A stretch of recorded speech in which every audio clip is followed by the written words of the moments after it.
Happy morning, I'm Miss Horizon or Narisa Piscos. Sa ngayon po kay President Bongbong Marcos, ano po ang gusto natin na iparating sa kanya na mas mahalaga na ngayon na kailangan natin gawin at bigyan ng pondo? Kahit sino po sa inyo, na alam po natin na kailangan dagdagan. Kasi di ba po sana nga magiging guest natin ngayong July 12? And may aasahan pa po pa tayo doon sa mga innovations po natin, isa sa inyo. And congratulations po pala. Thank you. So marami pong pondo for scholarships. The Philippine Science High School, ang daming pondo, PhD scholarships. Wala naman pong papupuntahan. So talo ang gobyerno, talo ang Pilipinas, kasi pinaaral natin, like yung batch namin sa Philippine Science ng gobyerno. So we need to actually check kung paano natin paano natin pinupondohan ang mga tao at saka ang mga research dito. Also, pangalawa is development of technologies, kung paano sinusuportahan ng Pilipinas. For example, we've got now, we're pushing for a sexual assault investigation kit that we want to put out on the market. One reason in the Philippines kung bakit walang ebidensya sa mga rape cases, kasi walang pang-kolekta. So in one of our research that was funded by DOST and the World Bank, nakagawa kami ng prototype sexual assault investigation kit. Now we want to put this to market. Kaso ang daming mga batas na kailangang sundin para mailagay ito sa market. And while we delay those types of activities, marami pa rin ospital at saka mga biktima na kailangan. So we need to revisit those types of policies. Pero unat dulo is more, hindi ko lang alam kung ano yung number, ilan bang scientists. Actually, we have a deficit of scientists in the entire country. In fact, ngayon 77 pa lang academicians, pagdagdag tayong 4 sirs.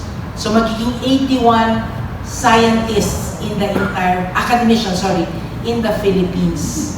That are now are in 2023. So kulang yan, 7,600 odds islands. How many can we supply? Pagkakati sa akin na research na dapat mapunduhan niya is about agriculture, making it really tuned to our needs. So precision agriculture is very important. And the next one is human security. Our security issues in terms of modernizing our armed forces, that can be done internally, research from us. We can develop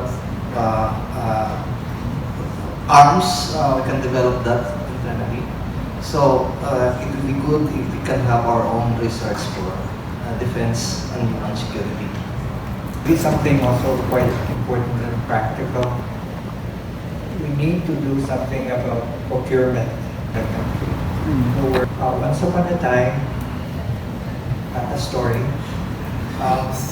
we had what was then called AAMRO, the Accounting and Auditing Manual for Research Organizations. Okay. That was consistent with the procurement law, or whatever it was called then. Pumasok si procurement law, and that has not been resurrected. So the procurement for the research and science community is pretty much still the same as is used for other needs of government. Perhaps it's about time to resurrect a different scheme, and hopefully a faster way for procurement to happen, especially in the science and engineering innovation community. Otherwise, it can be very difficult for everyone. Thank you. I think importante yung, hindi lang dagdagan yung plantilla scientist, pero importante na may continuity. Kasi kung titignan mo, ang field ko biotech, kung titignan mo yung mga centers na biotech, katulad ng Munich, Boston, San Francisco, nandun yung mga institutions na actually strong yung kanilang basic research. So kung strong ang basic research mo, actually it will follow na yung applied lalakas. So kaysa mag-invest more on applied, actually ang position ko, even though industrial most of my career, kailangan strengthen ng basic research funding. Hindi lang sa plantilla position, but yung sustainable research funding for basic research. Hello?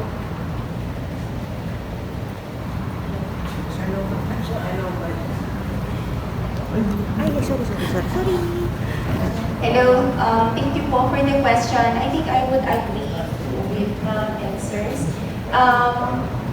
Based on my experience also as a returning scientist, one of the concerns that I have is also the possibility of having a stable job in the Philippines, especially that you are doing scientific works or research. So I hope that we could really expand more or invest, or the government would invest more also on opening up positions, plantilla positions for researchers in order for us to be sustainable in doing our scientific works or do innovations in our country. And I would like to also emphasize that this should not be only on the national level, but in regional level, because most of our kababayan, especially those in the regions, are really needing development and innovations in their areas. So we also have to take into account those people that, especially those in the far-flung areas, to be able to be accessible in scientific engagements or engagements. So that's one of the things that we really want to improve in our society. Then second is, I would agree to serve procurement, because when I got back here, one of the things that really made it difficult for me to do my research is the procurement. So for example, I'm doing molecular works. So if we want to purchase marker in other countries, it takes 1 day. But in Philippines, it takes 1 or 2 months. And yeah, so that's why it's very fast to do research in other countries, because they have a not so strict or very stringent procurement. Unlike here in Philippines, that you have to go with the bidding and other matters, even document preparations. So that's one of the things that in research or scientific institutions, we have to look into account that this should be enhanced or improved, so that it will not inhibit or limit us in progress in our research. Thank you. I definitely agree with what my colleagues are mentioning about plantilla. We need to protect the time of scientists, and also sustainable funding. But I will also take the opportunity to mention the need to support policies related to mental health. And this is me speaking as a mental health expert. There's already, recently what we call the mental health law, which is supposed to provide mental health services to all Filipinos, which is good. But we need to give financial, government fund to this law and other related initiatives, especially sa mga Pilipino na nasa mga probinsya, mga malalayang lugar na talagang walang access sa mental health. And the COVID-19 pandemic already gave us a very hard lesson about the importance of our mental health. Without mental health, there is no health. So if I am to suggest one thing to give more fund to, it would be mental health. Thank you. For reinforcement, maybe it be through budget, financial support, or capacity training, that I believe it could be done through local regulations or some policy-like system. For the agricultural business services and likewise technology providers, kasi usually those two entities are the main support systems ng mga farmers, most likely sa mga hinterland. For example, Baguio or the other farming systems na sa mga bundok or other end of city.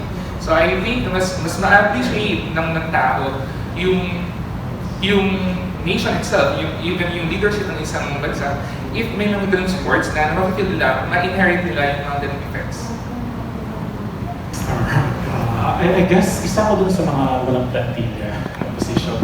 So, nandun naman yung programa ng UST, the SAT Fellows Program. Kasi talagang similar to the Balik Scientist, which is under an RA or Republic Act, we're hoping na magkaroon din ng avenues para I guess, maging law. Para yung mga local scientists or locally trained scientists can also contribute and stay here.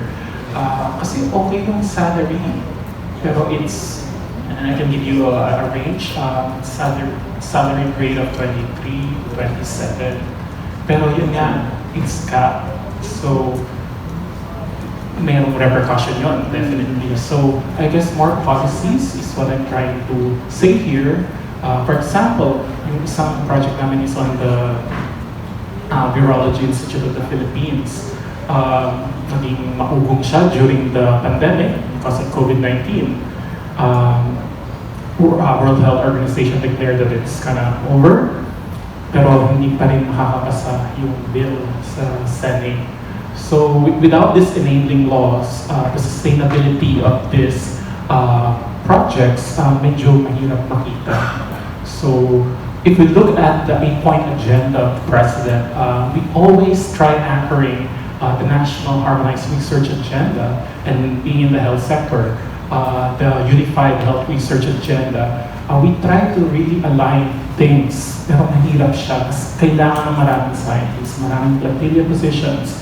Even for health, a year ago, we started, I guess, funneling fund to it. Pero again, we're not at that 1% of the GDP. So with that limitation, we really need to strategically look and align kung alin yung pupuntahan. Thank you. I think I would love you for increased budget going to the state universities and colleges, because this is also one way of encouraging more young scientists working on the countryside. So usually we see a lot of laboratory, advanced technologies, resources are concentrated in the national capital region. So if we can decentralize that one and increase budget, state universities and colleges. So that's one way of empowering countryside, and that can support growth overall. So if something to say to our president, so increase budget for our state universities. Siguro to panawagan kay President, among the programs siguro na pwede niyang pagtuunan ng pansin would probably be yung energy. And although yung work na ginawa ko is about the environment, pero sa tingin ko, a fundamental issue we really have is the way we are generating energy. And alam naman natin na nanggagaling ang karamihan sa mga fossil fuel.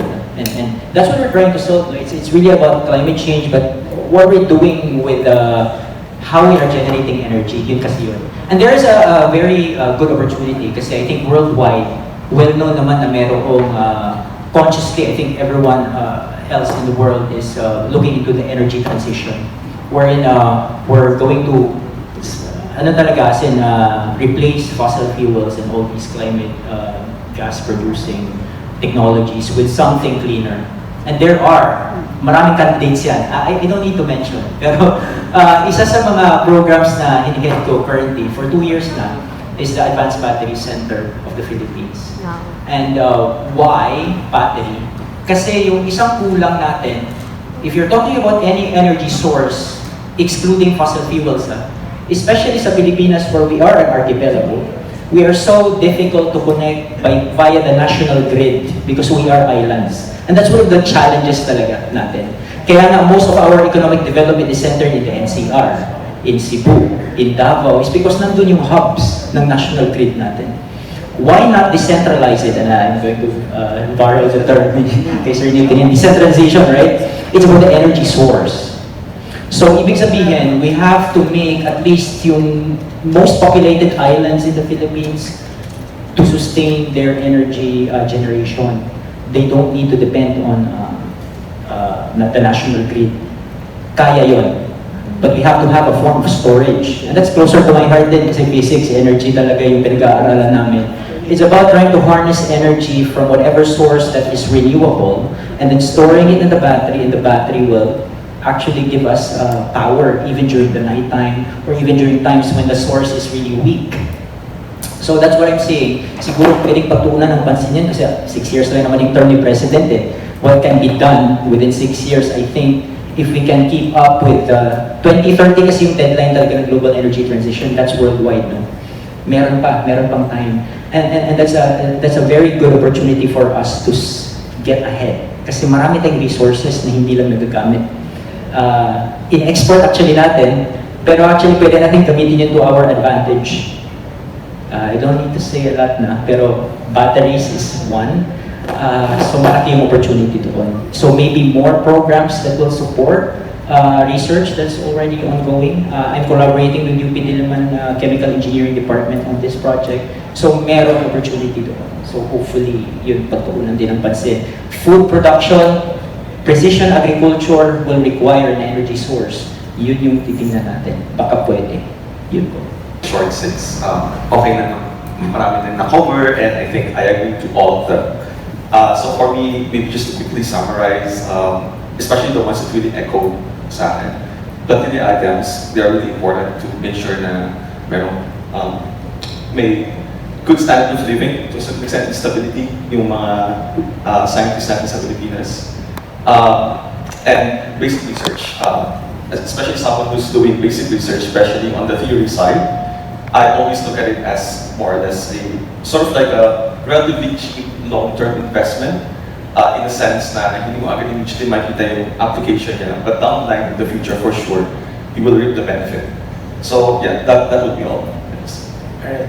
Thank you very much. Thank you. I think this is not only for the President but for the legislators. We understand that the budget for research is very minimal, but we want to optimize it. Maybe we can legislate a law exempting taxes for the research projects. We found out that when we propose our budget and when we purchase the 32% taxes, it's so high. So maybe they can file a bill on that, on exempting the research projects from taxes. And another thing, this is really what is going on in research now. I find it very difficult to attract our young researchers to propose a budget. When you look at the line item budget, what is allocated for the project implementer is only 8,000. If you are proposing a 20 million budget for a year, you are receiving only 8,000 per month. And the stress is there for the project leader. And so maybe the legislator can increase the amount of honorarium. That is very important. That's why it's hard for us to attract young researchers to propose projects or research, because when you look at the line item budget, they will receive only 6,000, and they are proposing about more than 10 million per year. So I think that should be. I must. Maliit na sweldo, yung sweldo pang ginagamit, pambili ng chemicals. And I know, and I can name them. So, for love of country, yun lang ang sagot ko. Pero, may sagot din, Sir Plan. Kasi yung isa na i-request ko sa inyo, pinakinggan ko kayo simula kanina pa. Una, I am inviting you to make suggestions and recommendations about the procurement law. Kasi, merong instruction about that sa DOST, and I think I can connect you with the necessary offices. So if you really have any tangible suggestions, sensible suggestion, give it to me. I will make it reach the necessary office. Kasi nung pa yung hinihingi sa akin ng office si Senator Angara, bago pa mag-pandemic. Okay? So, wala lang ako mabigay kasi I told it to several groups already. So ngayon nagbibigay ako ng instruction that the Australian Scientist Awardees group and NAST members who would like to make recommendation, as well as the Philippine Association for Career Scientists and the future science leaders, a group of NAST, magawa na ng recommendations. Thorough study the procurement law, and if you want to give recommendations, kasi tayo naman ang magbe-benefit doon.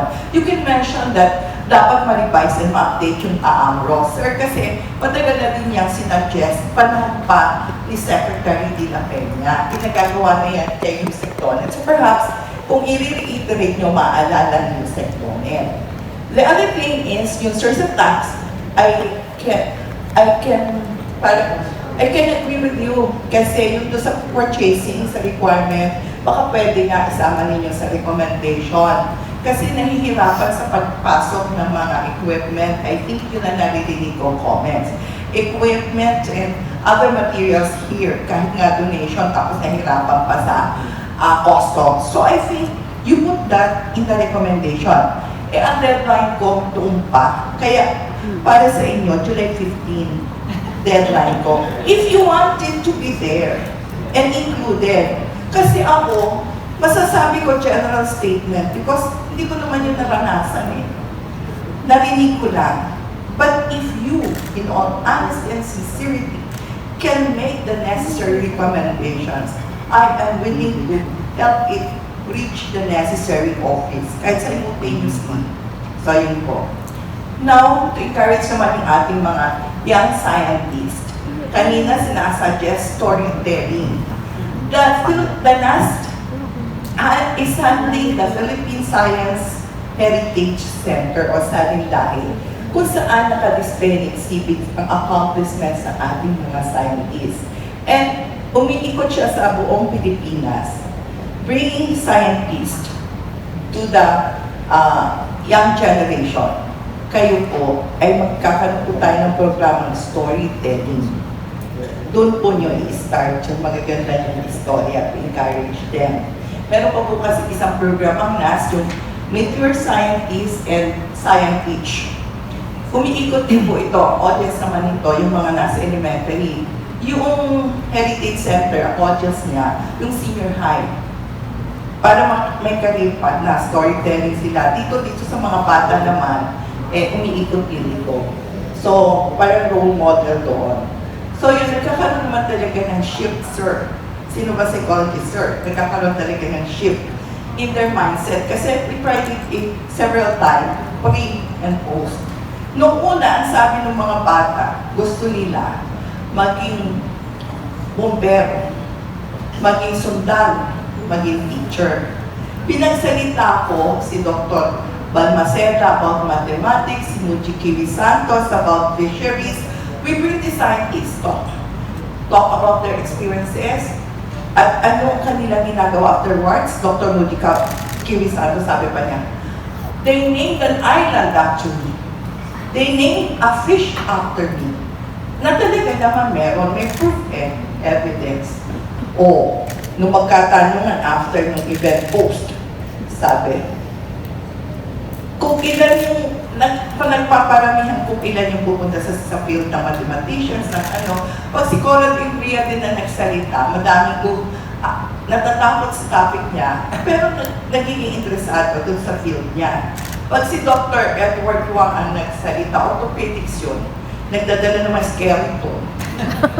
Pero madaming gusto maging doctor. Minsan nagpunta siya sa Batanes, madaming gusto maging doctor. So I brought also with me the Science Education Institute to talk about scholarships. So more or less, may mga ganun na time program, and I hope you will help.